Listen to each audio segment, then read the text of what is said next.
कहानी को पूरा समझने के लिए कहानी के पिछले भाग को ज़रूर देखें। उसका लिंक मैं आपको डिस्क्रिप्शन बॉक्स में दे दूंगी और साथ में कमेंट बॉक्स में पिन भी कर दूंगी, तो आप वहां से भी जाकर देख सकते हैं। कहानी को आगे बढ़ाने के लिए आप लोगों के सपोर्ट और प्यार की ज़रूरत है। अगर आप लोगों को कहानी पसंद आ रही है तो वीडियो को एक लाइक किए बिना बिल्कुल मत जाइएगा और कमेंट बॉक्स में अपनी राय भी दीजिएगा कहानी आप लोगों को कैसी लग रही है, ताकि मेरा हौसला बन सके जल्दी जल्दी पार्ट बनाने का। सुबह का वक्त मित्तल मेंशन में स्नेहा और अंगद दोनों बिस्तर पर थे और दोनों एक दूसरे की बाहों में सिमटे हुए थे। कल रात स्नेहा बहुत ज़्यादा थक गई थी, इसलिए अंगद की बाहों में ही सो गई। रोने की वजह से उसकी आंखें बेहद गहरी लाल थी और थकी हुई थी, इसलिए उसे खुद पता नहीं चला कि कब उसे नींद आ गई। अब सुबह का वक्त था। अंगद की आंखें खुली तो उसे अपनी बॉडी में थोड़ा दर्द महसूस हुआ। पिछली बार जब वो स्नेहा के करीब हुआ था तो वो खुद संतुष्ट नहीं हुआ था, बस स्नेहा की ज़रूरत पूरी करने के बारे में सोच रहा था। उसका तो वो सब करने का मन ही नहीं था। अगर साफ साफ कहा जाए तो आज वो पूरे 4 साल बाद किसी के करीब हुआ था, इसलिए उसकी बॉडी में भी थोड़ा दर्द था। आंखें खोलते ही जब उसकी नज़र स्नेहा पर गई तो उसकी आंखें बड़ी हो गई। उसे महसूस हुआ कि स्नेहा पूरी तरह से उसकी बाहों में है। एक झटके से उसने उसे दूर धकेल दिया और खुद बिस्तर पर उठकर बैठ गया। वो अभी तक बिल्कुल नेक्ड था। जल्दी से उसने अपने कपड़े उठाए और उसे पहन लिया। वहीं स्नेहा की आंखें नींद से भरी हुई थी, लेकिन अब उसने भी अपनी आंखें खोली। आंखें खुलते ही उसकी नज़र भी अंगद पर गई और कल रात की सारी तस्वीरें उसकी आंखों के सामने घूम गई। अंगद ने जब उसकी हालत को महसूस किया तो वो तुरंत पलटकर दूसरी तरफ घूम गया। वो स्नेहा को उस हाल में देखना भी नहीं चाहता था जिस हालत में स्नेहा थी। उसकी बात को समझते हुए स्नेहा ने जल्दी से अपने कपड़े पहने। जब अंगद को एहसास हुआ कि स्नेहा ने कपड़े पहन लिए तो वो उसकी तरफ घूमा और बोला, क्या है ये सब? स्नेहा चुपचाप उसकी तरफ देख रही थी। अंगद अगले ही पल तेजी से उसकी तरफ आया और उसे कंधों से पकड़कर गुस्से से बोला, कल रात क्या हुआ हम दोनों के बीच? स्नेहा बिना किसी एक्सप्रेशंस के बोली, वही जो एक पति पत्नी के बीच होता है। अंगद व्यंग से बोला, ओह तो कल तुमने अपनी हसरत पूरी कर ही ली। स्नेहा भी तुरंत बोली, मैंने क्या किया है अंगद जी? जो कुछ भी किया आपने किया। आप ही जैसे ही रूम में आए वैसे ही मेरे करीब। उसकी बात पूरी होती उससे पहले ही अंगद बोला, मेरे सामने फालतू की बकवास मत करना। तुम्हारी बकवास नहीं सुनूंगा मैं। बहुत अच्छे से जानता हूँ मैं कि कल मैंने ड्रिंक की थी। शायद नशे में मैं अपने होश खो बैठा, लेकिन इसका मतलब ये तो नहीं कि तुम मेरा फ़ायदा उठाओगी। तुमने सोचा ये तो नशे में है, इसे कौन सा कुछ पता चलेगा। इसके नशे में होने का फ़ायदा उठा लेती हूँ, इसके और करीब हो लेती हूँ ताकि तुम्हारी जो ख्वाहिश है वो पूरी हो जाए। मेरी ज़िंदगी में तुम अपनी जगह अच्छे से बना लो। उसकी बात सुनते हुए स्नेहा मुस्कुरा रही थी और उसे मुस्कुराते हुए देख अंगद बुरी तरह से चिढ़ गया। वो गुस्से से बोला, कितनी खुश नजर आ रही हो ना तुम। स्नेहा मुस्कुराई और बोली, इसमें दुखी होने की भी तो कोई बात नहीं है ना अंगद जी, जो मैं दुखी होकर बैठ जाऊं।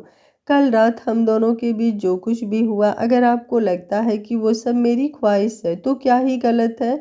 हर बीबी की ख्वाहिश होती है अपने पति के करीब जाना, उसका प्यार हासिल करना। फिर मैं गलत कैसे? और रही बात आपकी ज़िंदगी में जगह बनाने की, तो जगह तो ऑलरेडी बनी हुई है जिसे आप चाहकर भी मुझसे खाली नहीं करवा सकते। अंगद उसकी बात पर हैरान रह गया। वो गुस्से से बोला, मतलब तुम ये एक्सेप्ट कर रही हो कि कल तुमने सच में मेरा नशे में होने का फ़ायदा उठाया? तुम चाहती थी कि मैं तुम्हें उस तरह से प्यार करूं और मुझे नशे में देखकर तुम्हारी ये ख्वाहिश पूरी हो गई। स्नेहा एक बार फिर से मुस्कुराते हुए बोली, क्या हुआ और क्या नहीं, अब इन पर क्या ही बहस करनी। बात तो सिर्फ यही है ना कि हम दोनों के बीच वो सब हुआ जो एक पति पत्नी के बीच होना चाहिए, जो कहीं से भी गलत नहीं है। ठीक है, हुआ सो हुआ, अब इसमें इतना बहस क्या करना। अंगद अब और भी ज़्यादा शॉक्ड हो गया। वो दांत पीसते हुए बोला, मतलब तुम्हें कोई गिल्टी फील भी नहीं हो रहा? स्नेहा एक बार फिर से मुस्कुराई और बोली, इसमें गिल्टी फील करने वाली क्या बात है? मुझे तो कोई गिल्टी फील नहीं हो रहा, और अगर आइंदा भी मुझे ऐसा कोई मौका मिलेगा तो मैं यही करूँगी। आपका प्यार चाहिए मुझे, और वैसे भी आपने कहा था कि आप मेरी हर ज़रूरत पूरी करेंगे। यही कहा था ना आपने? और ज़रूरत में तो ये वाली ज़रूरत भी आती है ना। वैसे मुझे तो नहीं लगता था कि ये वाली ज़रूरत भी उन ज़रूरतों में आती है जो कंपल्सरी हो, लेकिन आपने ही मेरी ये गलतफहमी दूर की थी। तो अब से जब भी मुझे इस चीज़ की ज़रूरत होगी तो मैं आपके पास आऊँगी और आपको मेरी ज़रूरत पूरी भी करनी होगी। अंगद गुस्से से चिल्लाया, बकवास बंद करो। स्नेहा ने तुरंत पूछा, क्यों? बकवास क्यों बंद करूं? और मैंने बकवास क्या की? सिर्फ यही तो कहा कि आपको मेरी ज़रूरत पूरी करनी पड़ेगी।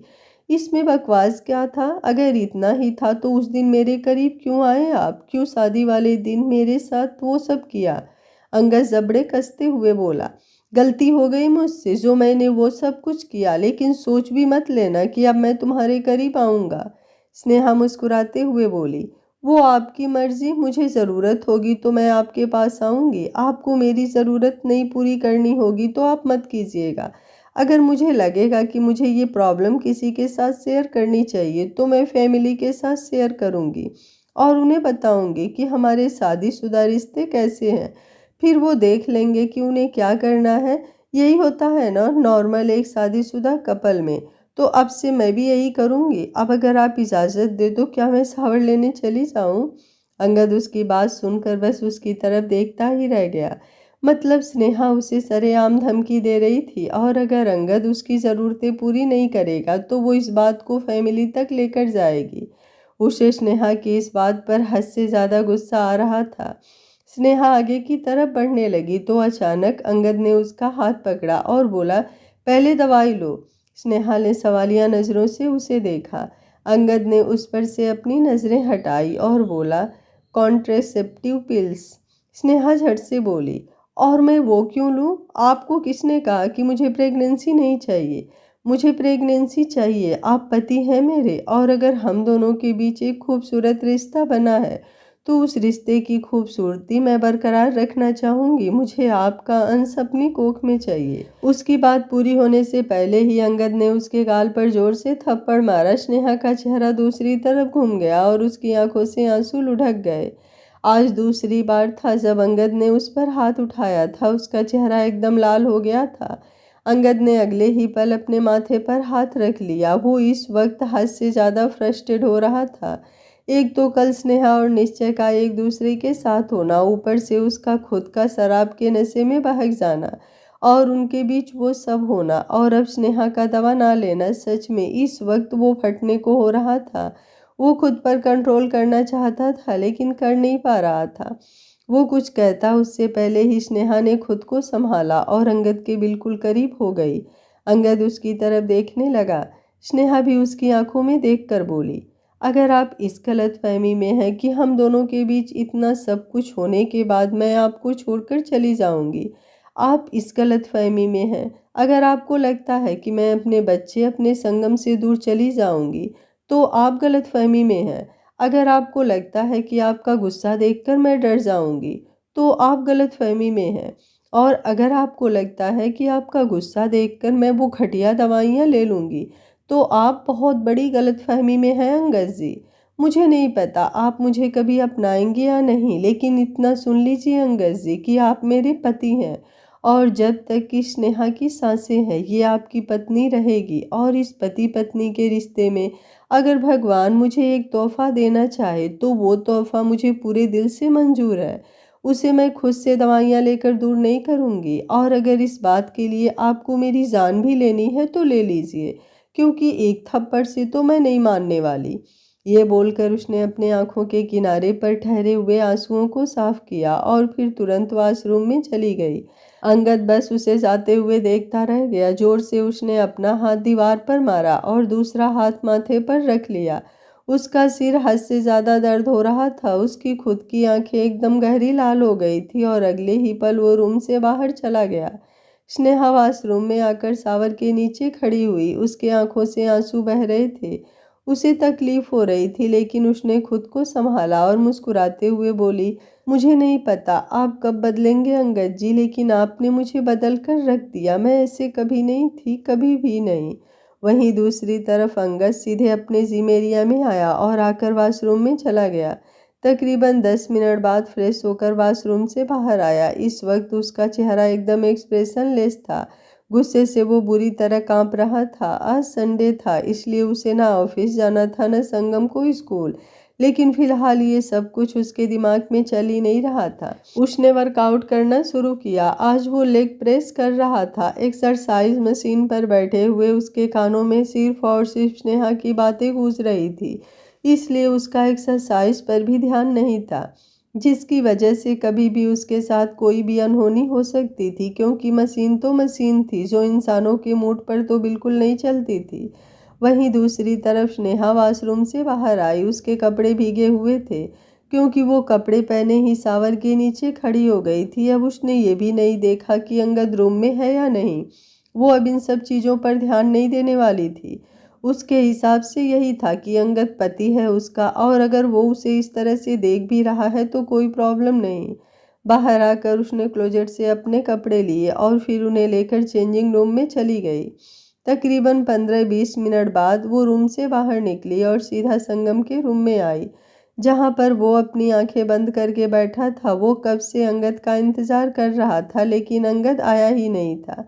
स्नेहा मुस्कुराते हुए संगम के पास आई और उसका चेहरा अपने हाथों में थाम कर बोली, आप हमेशा अपने डैड का चेहरा देखकर ही अपनी आंखें खोलेंगे क्या बेटा?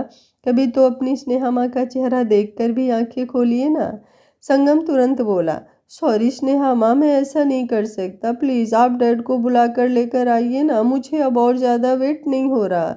स्नेहा मुस्कुराई और बोली, ठीक है। ये बोलकर वो रूम से बाहर निकल गई। उसे तो पता भी नहीं था कि अंगद कहाँ है। सामने ही उसे शारदा जी मिली तो उसने उनसे अंगद के बारे में पूछा और उन्होंने अंगद के जिम में होने के बारे में बताया। स्नेहा अब तुरंत जिम की तरफ बढ़ गई। जैसे वो जिम के दरवाजे पर खड़ी हुई, उसकी आंखें बड़ी हो गई। सामने अंगद पसीने से लथपथ एक्सरसाइज मशीन पर बैठा था और उसकी टांगें बुरी तरह से कांप रही थी। मशीन का लोड उन पर बहुत ज़्यादा था और अंगद बस ऊपर सीलिंग की तरफ देख रहा था। उसके चेहरे की नसें ऊपर तक उभरी हुई थी। उसे यूं देखकर स्नेहा का दिल भी धक सा रह गया। स्नेहा जोरों से चिल्लाई, अंगद जी! चिल्लाते हुए वो अंदर की तरफ आई। उसका चिल्लाना सुनकर अंगद ने उसकी तरफ देखा। अब जाकर उसे अपनी बॉडी में दर्द महसूस हुआ, वरना अब तक तो जैसे वो बिल्कुल पत्थर बन चुका था। उसने जल्दी से अपने पैरों को साइड किया और खुद भी तुरंत मशीन के ऊपर से हट गया। वो मशीन पीछे की तरफ बाउंस हुई। अगर अंगद वहां से नहीं हटता तो उसके पैरों को बहुत बुरी तरह से चोट लग सकती थी। स्नेहा जल्दी से उसके करीब हुई और अगले ही पल उसने अंगद के सीने पर अपना हाथ रख लिया। वो पलटकर पीछे मशीन की तरफ देख रही थी। उसकी धड़कनें इस वक्त बहुत तेजी से चल रही थी। अब वो अंगद की तरफ देखते हुए बोली, आप ठीक तो है ना अंगद जी? अंगद ने तुरंत उसका हाथ अपने सीने से हटाया और बोला, मुझे टच मत किया करो। स्नेहा गुस्से से बोली, अच्छा, मेरे टच करने से आपको प्रॉब्लम हो रही है, और ये जो आप खुद के साथ कर रहे हैं उसका क्या? अंगद और भी ज़्यादा गुस्से से बोला, मेरी बॉडी है, इसमें मैं कुछ भी करूं? स्नेहा भी तुरंत बोली, तो मैं भी आपकी पत्नी हूँ, आपको जैसे मर्जी टच करूं। अंगद फ्रस्ट्रेट होकर बोला, बार बार मुझे एक ही बात कहना बंद करो, मुझ पर कोई हक नहीं है तुम्हारा। स्नेहा भी झट से बोली, मतलब इन्हीं बातों से फ्रस्ट्रेट होकर आप यहाँ पर इस तरह से बैठे थे, मुझ पर हाथ उठाकर भी आपका गुस्सा शांत नहीं हुआ, इसलिए आप यहाँ पर आ गए। आप खुद को कब तक इस तरह से चोट पहुँचाते रहेंगे अंगद जी? कब तक आप मुझे या फिर खुद को हर्ट करते रहेंगे, सिर्फ इसी बात पर कि कल रात आप नशे में मेरे करीब आ गए? कोई गुनाह नहीं किया है आपने, मैं आपकी बीवी हूँ, मेरे करीब आने का हक है आपको और आपके करीब आने का हक है मुझे। इसमें इतना रिएक्ट करने की ज़रूरत नहीं है। उसकी बातों पर अंगद तिरछा मुस्कुराया और बोला, लगता है तुम्हारे लिए ये बात बहुत नॉर्मल है। कहीं शादी से पहले किसी के साथ? उसकी बात पूरी होती उससे पहले ही स्नेहा गुस्से से बोली, ऐसा कुछ मत कह दीजिएगा अंगद जी जो मैं सुन ना पाऊँ। बेशक आप कुछ भी कहिए, लेकिन मेरे कैरेक्टर पर कोई सवाल बर्दाश्त नहीं करूँगी मैं। ये बोलते हुए उसकी आंखों से आंसू छलक पड़े। वहीं अंगद भी तुरंत चुप हो गया, क्योंकि उसे भी एहसास हो गया था कि वो गलत बोल रहा है। अगले ही पल वो सामने की तरफ बढ़ गया। उसने टॉवेल उठाया और अपनी बॉडी को साफ करने लगा। स्नेहा उसके सामने आई और बोली, नीचे संगम आपका इंतजार कर रहा है। अंगद गुस्से से बोला, तुम्हें मुझे बताने की ज़रूरत नहीं है। स्नेहा हल्का सा मुस्कुराई और बोली, अब तो बता दिया, अब क्या सज़ा देंगे आप मुझे, और फिर मुझे सज़ा देने के बाद खुद को क्या सज़ा देंगे। उसकी बात पर अंगद ने अपनी आईब्रो ऊपर की तरफ उठाई और बोला, कहीं तुम्हें ऐसा तो नहीं लग रहा कि ये सब मैं खुद को सज़ा देने के लिए कर रहा था? ऐसा कुछ भी नहीं है। उसकी बात पर स्नेहा ने कुछ नहीं कहा, बस उसके होठों पर हल्की सी मुस्कुराहट आ गई। वो अंगद के बिल्कुल करीब हुई और उसके हाथ से टॉवल लेकर उसका पसीना साफ करते हुए बोली, एक बात कहूँ अंगद जी। अंगद एकदम चौंक गया। जिस तरह से स्नेहा उसके करीब आई थी, किसी वक्त तनु भी ऐसे ही उसके करीब आया करती थी। उसके हाथों से टॉवेल लेकर उसका पसीना साफ करने लगती थी और फिर नज़रें उठाकर अपने दिल की बात उससे कहती थी। अंगद का दिल जोरों से धड़कने लगा। स्नेहा उसकी तरफ देखते हुए बोली, कभी कभी मुझे ना आप बिल्कुल बच्चों की तरह लगते हैं। ऐसे तो संगम भी जिद पकड़कर नहीं बैठता जैसे आप पकड़कर बैठ जाते हैं। संगम को मनाना फिर भी आसान है, लेकिन आपको मनाना सच में बहुत मुश्किल है। पर जैसे संगम को मनाए बिना मैं नहीं रह सकती ना, वैसे आपको मनाए बिना भी नहीं रह सकती। अंगद ने उसे देखते हुए पूछा, क्यों? स्नेहा ने बड़े ही प्यार से कहा, थोड़े से अकड़ू हैं आप, थोड़े से गुस्से वाले। गुस्से में हाथ पैर तो बहुत ज़ोर से चलते हैं आपके, लेकिन उतनी ही ज़्यादा ज़ोर से मेरी धड़कनें चलती हैं आपको देखकर। उसकी बात सुनकर अंगद बस उसकी तरफ देखता ही रह गया। अचानक उसे एहसास हुआ कि वो स्नेहा के कितने करीब है, तो वो तुरंत पीछे की तरफ हट गया और गुस्से से बोला, मैंने कितनी बार कहा है तुमसे कि मेरे करीब मत आया करो, लेकिन तुम बिल्कुल ही बेशर्म हो, मानती ही नहीं हो। ये बोलकर उसने उसके हाथों से टॉवेल पकड़कर नीचे फेंक दिया और वहां से बाहर चला गया। उसके जाने के बाद स्नेहा मुस्कुराई और बोली, दुनिया के पहले पति हैं आप अंगद जी, जो अपनी ही बीवी के करीब आने पर परेशान हो रहे हैं। ये बोलकर वो एक बार फिर से हंसने लगी, फिर वापस अपने रूम में आई। वो जानती थी कि अंगद पहले रूम में जाकर टी शर्ट पहनेगा और फिर संगम के पास जाएगा। जैसे ही वो रूम में आई, उसकी नज़र अंगद पर गई, जो अपनी टी शर्ट पहन रहा था। स्नेहा उसकी तरफ देखते हुए बोली, वैसे ये आपने बिल्कुल सही किया जो टी शर्ट पहन ली। ऐसे बिना टी शर्ट के आपको इधर उधर घूमना भी नहीं चाहिए। आपका तो पता नहीं, लेकिन मैं काफ़ी पजेसिव पत्नी हूँ अंगद जी। अंगद ने उसकी बात सुनकर उसे घूर कर देखा और बोला, लेकिन तुम्हारे पजेसिव होने से मुझे घंटा फर्क नहीं पड़ता। आई बड़ी पजेसिव होने वाली। ये बोलकर वो मुंह बनाते हुए वहां से जाने लगा। स्नेहा तुरंत बोली, देखिएगा एक दिन आप मेरे लिए मुझसे भी ज़्यादा पजेसिव होंगे, याद रखिएगा मेरी बात। उसकी बात सुनकर अंगद ने पलटकर उसकी तरफ देखा और फिर बिना कुछ कहे ही वहां से चला गया। स्नेहा के चेहरे पर एक बार फिर से मुस्कुराहट तैर गई। अंगद अब सीधा संगम के रूम में आया। उसने संगम को गुड मॉर्निंग विश किया तो संगम ने अपनी आंखें खोली। आंखें खोलते ही संगम सीधा अंगद की गोद में आ गया। इस वक्त स्नेहा अपने हाथों में दूध का गिलास लिए संगम के पास आई और मुस्कुराते हुए बोली, अब आप जल्दी से अपना दूध फिनिश कीजिए, उसके बाद मैं आपको शावर दिलाती हूँ। संगम तुरंत बोला, आप अकेली नहीं, मुझे आप दोनों के साथ शावर लेना है। कल हमारा म्यूजिक शो अधूरा रह गया था, लेकिन आज मुझे वो पूरा करना है। उसकी बात सुनकर अंगद और स्नेहा दोनों ने एक दूसरे की तरफ देखा। अगले ही पल अंगद ने अपनी नज़रें स्नेहा से हटाई और संगम को देखते हुए बोला, बिल्कुल भी नहीं, चुपचाप तुम मेरे साथ वॉशरूम में चलो और शावर लो। स्नेहा मुस्कुराई और बोली, वैसे मुझे कोई प्रॉब्लम नहीं है संगम बेटा, आपके लिए तो मैं कुछ भी कर सकती हूँ। संगम अंगद की तरफ देखते हुए बोला, नखरे तो गर्ल्स के होते हैं डैड, लेकिन यहाँ पर स्नेहा माँ को तो कोई प्रॉब्लम नहीं है, बस आप एटीट्यूड दिखा रहे हो।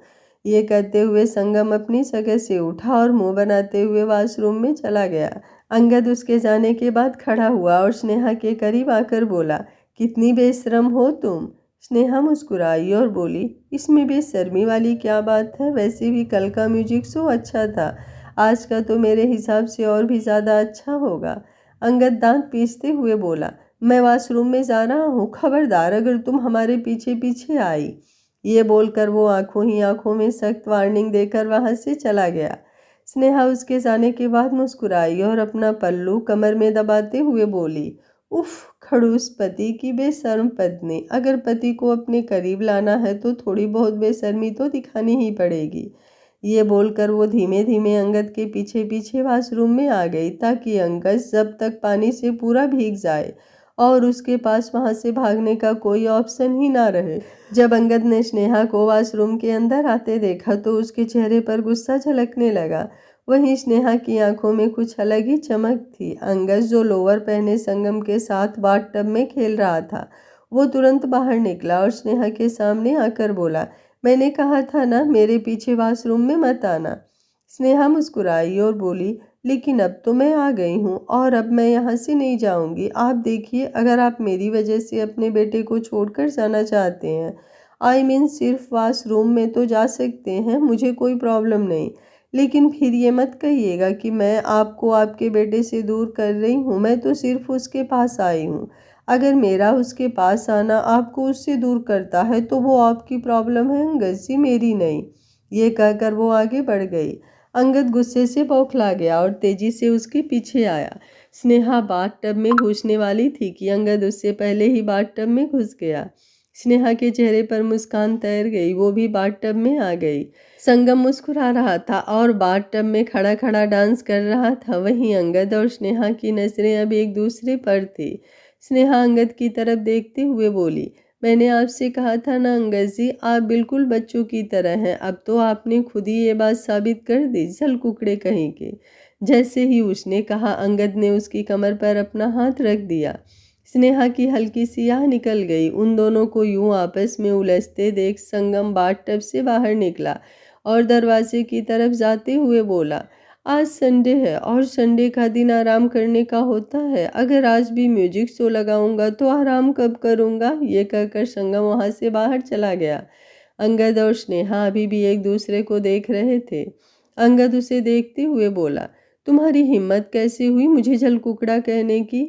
ये बोलते हुए वो हल्का सा उसके ऊपर झुक गया। स्नेहा तुरंत पीछे की तरफ हुई, लेकिन पीछे बाथटब का तीखा किनारा था तो उसकी गर्दन सीधा उस पर लगने लगी।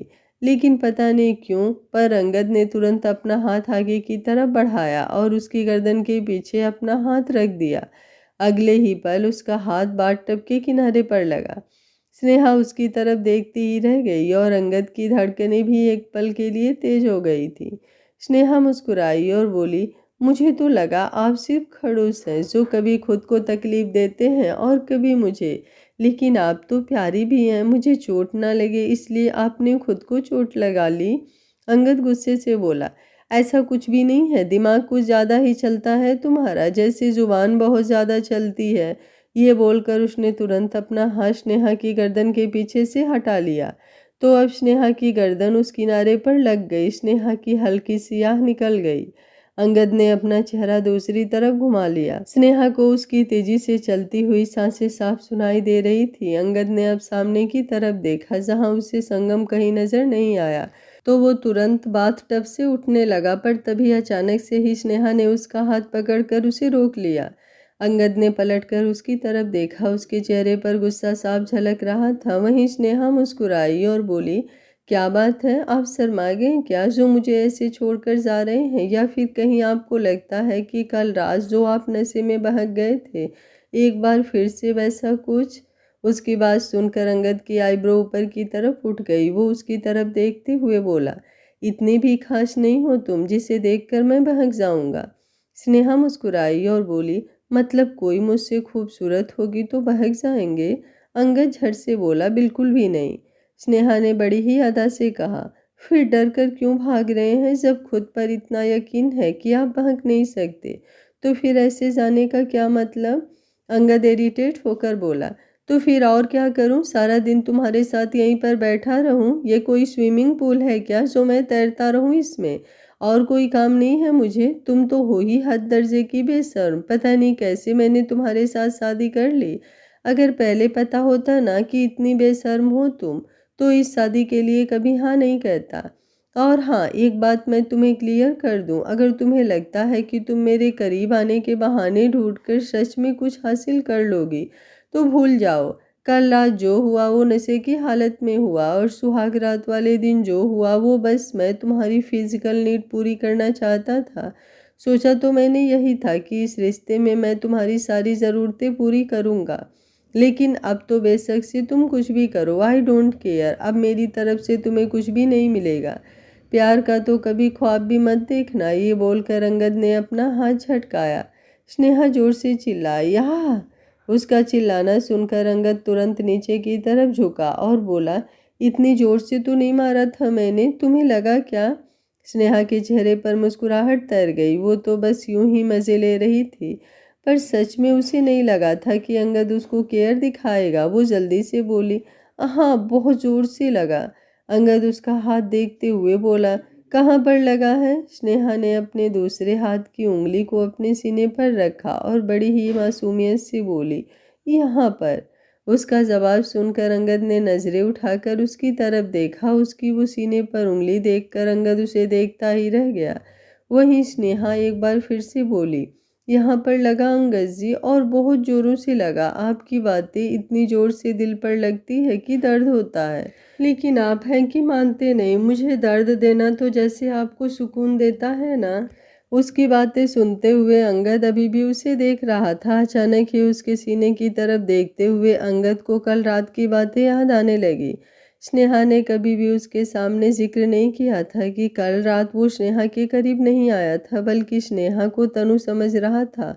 वो तो अपनी तरफ से अपनी तनु को ही प्यार कर रहा था, लेकिन सामने उसकी तनु नहीं बल्कि स्नेहा थी।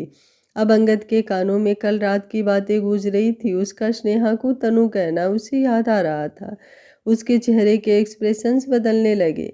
स्नेहा का जो हाथ अंगद के हाथ में था, वह स्नेहा ने वो हाथ हल्का सा ऊपर की तरफ उठाया और उसे अपने सीने पर रख दिया। अंगद की धड़कन तेजी से बढ़ गई। स्नेहा उसकी तरफ देखते हुए बोली, मैं झूठ नहीं बोल रही हूँ अंगद जी, मुझे सच में यहाँ पर दर्द होता है और बहुत दर्द होता है। अंगद उसकी तरफ देखता ही रह गया। अचानक ही वो जोर से बोला, तुम मेरी तनु नहीं हो, तुम मेरी तनु की जगह नहीं ले सकती। उसे यूं देखकर स्नेहा हैरान रह गई, लेकिन वो कुछ कहती उससे पहले ही अंगद पीछे की तरफ हट गया। वो गुस्से से बोला, आखिरी बार कह रहा हूँ तुमसे, अपनी हरकतें बंद कर दो। ना तुम मेरी तनु हो और ना ही तुम कभी उसकी जगह ले सकती हो। इसलिए फालतू की कोशिशें बंद कर दो। कहीं ऐसा ना हो कि प्यार तो दूर की बात, मुझे तुमसे इतनी नफरत हो जाए कि मैं तुम्हारा चेहरा भी नहीं देखूं। ये बोलकर अंगद तुरंत वहां से चला गया। स्नेहा बस उसे जाते देखती रह गई। अंगद यूं ही गुस्से से संगम के रूम से बाहर निकला और तेजी से अपने रूम की तरफ चला गया। निया और पिया जो सामने हाल में सोफे पर बैठी थी, उनकी हंसी छूट गई। उन्हें अंदाजा हो गया था कि आज भी संगम के वाशरूम में अंगद और स्नेहा के बीच कुछ चल रहा था, क्योंकि संगम तो फिलहाल शारदा जी के पास था। वहीं स्नेहा वॉशरूम से बाहर निकली और संगम की क्लोजेट की तरफ गई। उसने अपनी एक साड़ी संगम की क्लोजेट में भी रखी हुई थी ताकि ज़रूरत पड़ने पर उसे पहन सके। वो जल्दी से साड़ी लेकर वापस वॉशरूम में चली गई। करीब आधे घंटे बाद अंगद तैयार होकर नीचे आया। उसे ऑफिस नहीं जाना था, इसलिए उसने कैजुअल कपड़े पहने थे। डाइनिंग टेबल पर पहले से ही सब लोग मौजूद थे। स्नेहा शारदा जी के साथ किचन में थी और अब हंसते हुए बाहर आई। उसके हाथ में एक बाउल था। स्नेहा की हंसी की आवाज़ सुनकर अंगद उसे घूरने लगा। संगम झट से बोला, आप स्नेहा माँ को ऐसे क्यों घूर रहे हैं डैड? अगर आपको उन्हें देखने का मन है तो आराम से देखिए ना। संगम की बात सुनकर अंगद एकदम से हड़बड़ा गया। वो झट से बोला, मैं उसे नहीं देख रहा था। निया जल्दी से बोली, हाँ हाँ, हमें पता है भाई, आप भाभी को देख नहीं रहे थे। वैसे भी अभी आधे घंटे पहले तो आप दोनों एक साथ थे, संगम को सावर दिला रहे थे ना आप दोनों। सुमित्रा जी तुरंत बोली, ये कैसी बातें कर रही हो तुम निया? बेहतर होगा कि इन सब बातों की जगह तुम अपनी पढ़ाई पर ध्यान दो। निया झट से बोली, मैंने ऐसा क्या कह दिया मॉम? मैं तो बस पूछ रही थी भाई से। वो क्या है ना, आजकल संगम को सावर लेते वक्त बहुत मज़ा आता है ना संगम? संगम मुस्कुराकर बोला, हाँ बहुत ज़्यादा, क्योंकि मुझे स्नेहा माँ और डैड दोनों मिलकर शावर दिलाते हैं और फिर खुद भी एक साथ शावर लेते हैं। संगम की मासूम बात सुनकर स्नेहा का चेहरा एकदम लाल हो गया। वो झट से बोली, मैं पूरियाँ लेकर आती हूँ।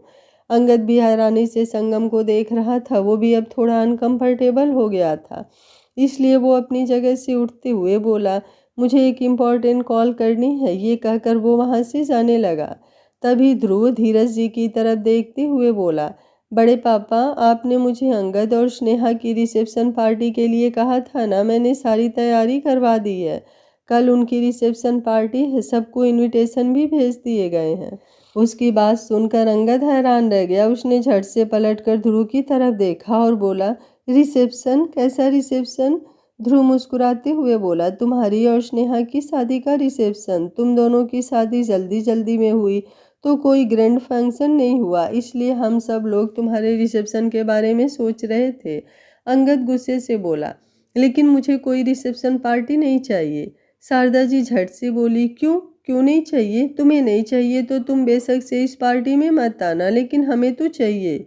अंगद उनकी बात सुनकर हैरान रह गया। वहीं स्नेहा के चेहरे पर हल्की सी मुस्कुराहट तैर गई। जब उसने अंगद को रिसेप्शन पार्टी के नाम पर गुस्सा होते हुए देखा तो उसने शारदा जी के कान में कुछ कहा था, और ये वही बात थी जो अब शारदा जी ने अंगद के सामने कही थी। अंगद चाहकर भी इस रिसेप्शन पार्टी को इग्नोर नहीं कर सकता था। ऐसा हो ही नहीं सकता था कि उसकी रिसेप्शन पार्टी हो और वो ना आए। बेशक वो किसी और के लिए आए या ना आए, लेकिन संगम और अपने उन बिजनेस पार्टनर्स और दोस्तों के लिए तो उसे इस रिसेप्शन पार्टी में आना ही होगा जो उसके लिए वहाँ आएंगे। वरना अंगद के राइवल्स को मसाला मिल जाता जो वो बिल्कुल भी नहीं दे सकता था। शारदा जी मुस्कुराई और बोली, अगर तुम्हें पार्टी में आना हो तो बता देना, डिज़ाइनर तुम्हारे लिए आउटफिट रेडी कर देगा। और अगर नहीं आना हो तो फिर बेशक पजामा पहनकर अपने बेड पर बैठकर टीवी शो देखते रहना, हम लोग तुम्हारी तरफ से भी इंजॉय कर लेंगे। ये कहकर वो ब्रेकफास्ट सर्व करने लगी। अंगद अभी भी मुंह बनाते हुए उनकी तरफ देख रहा था। शारदा जी जो स्नेहा का लॉजिक समझ चुकी थी उसकी तरफ देखते हुए बोली, अगर तुम्हें ये खाना भी नहीं खाना है तो बता दो, हम तुम्हारे लिए बाहर से कुछ मंगवा देते हैं। उनकी बात सुनकर अंगद हैरान हुआ और जल्दी से अपनी चेयर पर बैठकर बोला, क्यों क्यों नहीं खाना? मुझे ये खाना, भूख लगी है मुझे, मैं तो ये खाना खाऊंगा ही। ये कहकर उसने खुद से ही अपनी प्लेट ली और उसमें खाना लगाने लगा। तभी स्नेहा मुस्कुराते हुए वहां आई। अब उसके हाथों में हलवे का बाउल था। उसने वो बाउल टेबल पर रखा। शारदा जी मुस्कुराते हुए बोली, सूजी का हलवा तो तुम्हारा फेवरेट है ना अंगद, ये तो तुम ज़रूर खाओगे। अंगद ने उनकी बात सुनते हुए गुस्से से स्नेहा की तरफ देखा। स्नेहा जल्दी से बोली, रहने दीजिए ना सासू माँ, अगर इन्हें नहीं पसंद तो कोई बात नहीं, आजकल वैसे भी ये जिम बहुत ज़्यादा कर रहे हैं, जरा सा घी खाएंगे तो हेल्थ बिगड़ जाएगी, और वैसे भी अब इनकी एज भी होती जा रही है, कहीं घी खाने से बॉडी पर कोई फर्क ना पड़ जाए। अंगद ने गुस्से में मुंह बनाया। वो बॉल में हलवा डालते हुए बोला, खाना तो मैं बाद में खाऊंगा, पहले तो मैं ये हलवा ही खाऊंगा, और इतनी भी ढीली बॉडी नहीं है मेरी जो 2 चम्मच घी से खराब हो जाए। ये कहते हुए उसने हलवा खाना शुरू कर दिया। सब लोग हैरानी से उसे देख रहे थे। तभी शारदा जी मुस्कुराते हुए बोली, मुझे तो लगा आज तुम खाने की तरफ देखोगे भी नहीं। वो क्या है ना, ये खाना स्नेहा ने बनाया है ना, तो मुझे लगा शायद तुम्हें कोई प्रॉब्लम हो। अंगद उनकी बात सुनकर उनकी तरफ देखता ही रह गया। अब वो ये भी नहीं बोल सकता था कि उसे ये खाना नहीं खाना। शारदा जी ने उसे फर्स्ट बॉल पर ही आउट कर दिया था। स्नेहा के चेहरे पर मुस्कुराहट तैर रही थी। अंगद के चेहरे पर जो गुस्सा झलक रहा था उसे देखकर स्नेहा मुस्कुराई और बोली, बाकी सारा खाना तो वैसे शायद आप खा लेंगे, लेकिन पूरियों में थोड़ा सा तेल है और हलवे में तो घी है। देख लीजिए अंगद जी, अगर आपसे ये सब नहीं खाया जाएगा तो। अंगद गुस्से से बोला, what do you mean by, मुझसे ये सब नहीं खाया जाएगा? स्नेहा झट से बोली, मैं तो बस यूं ही बोल रही थी। अंगद दांत भींचते हुए बोला, तो अपना यूं ही बोलना अपने तक रखो, मुझे सुनाने की ज़रूरत नहीं है।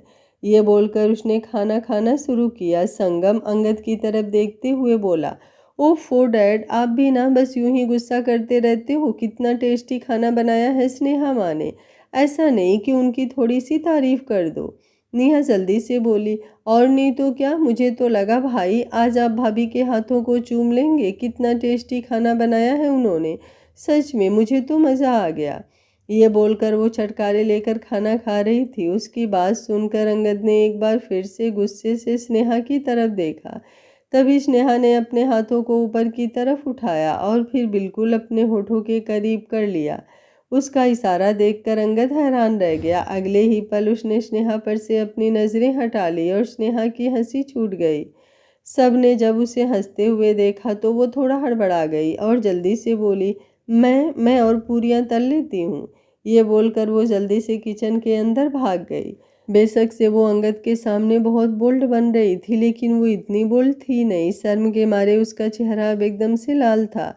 वहीं अंगद ने अब शांति से अपना खाना खाने लगा। तकरीबन 10 मिनट बाद स्नेहा पूरियां लेकर बाहर की तरफ आई, लेकिन तब तक बाकी सबका खाना हो गया था। शारदा जी धीरज जी की तरफ देखते हुए बोली, अब आप जल्दी से अपनी जेब ढीली कीजिए। धीरज जी, आज बहू को नेक देना है। आज उसने पहली बार सबके लिए खाना बनाया है।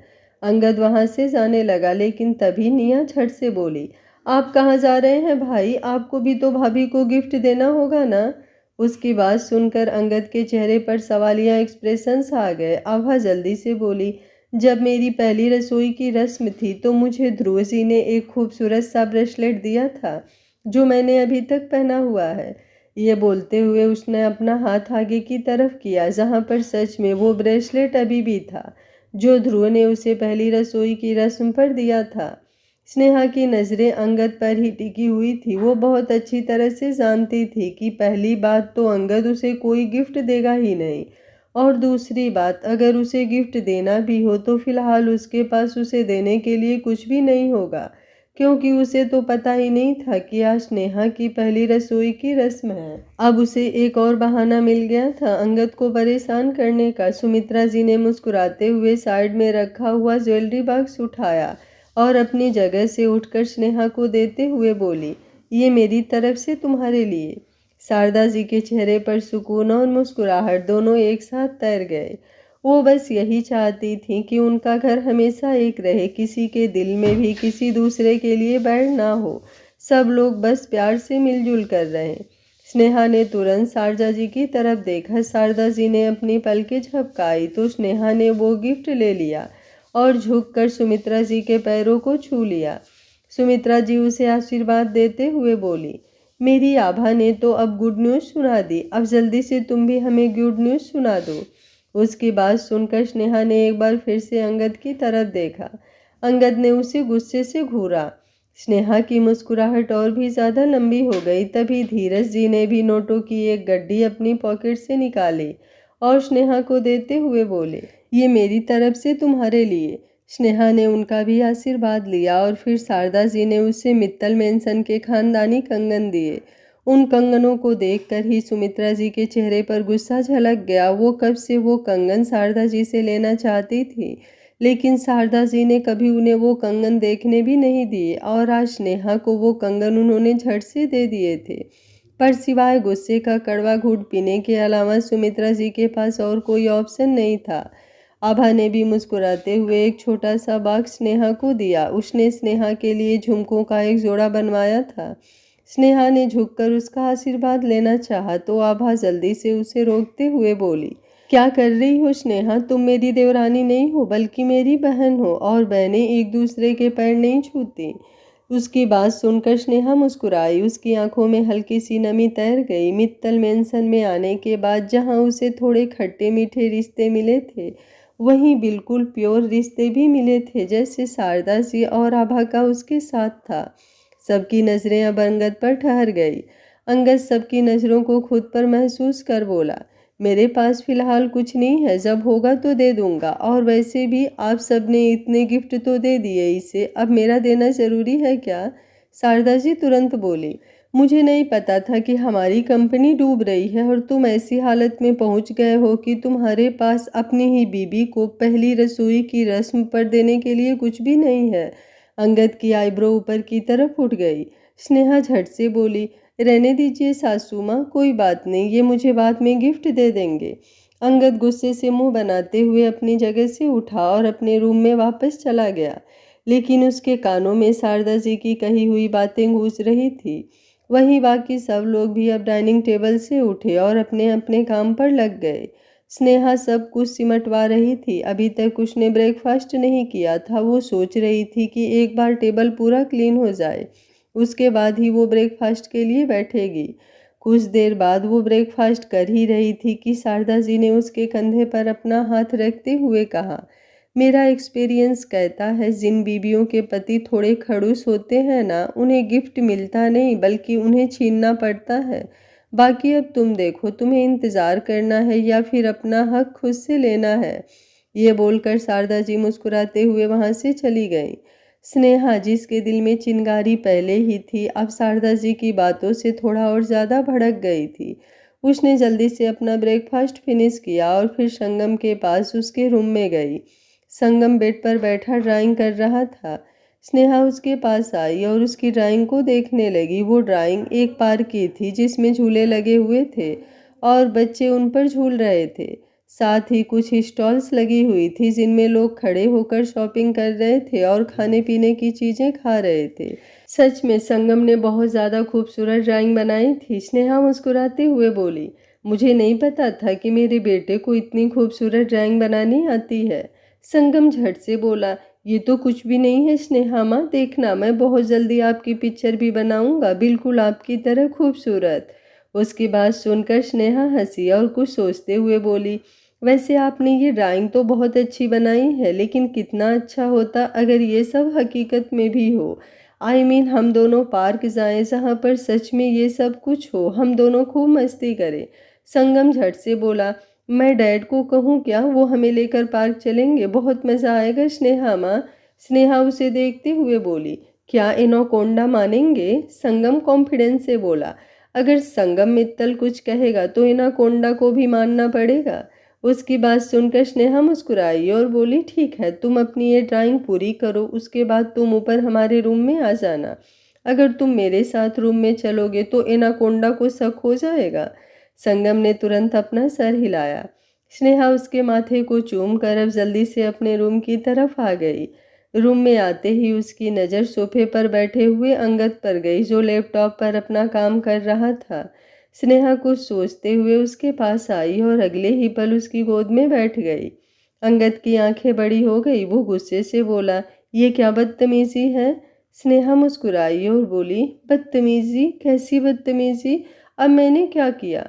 अंगद दांत पीसते हुए बोला, ज़्यादा चालाक बनने की कोशिश मत करो, बहुत अच्छी तरह से जानती हो तुम कि तुम क्या कर रही हो। तुम्हारी हिम्मत भी कैसे हुई इस तरह से मेरी गोद में बैठने की? स्नेहा मुस्कुराई और बोली, बीबी हूँ आपकी, आपकी गोद में नहीं बैठूंगी तो क्या पड़ोसियों की गोद में जाकर बैठूंगी?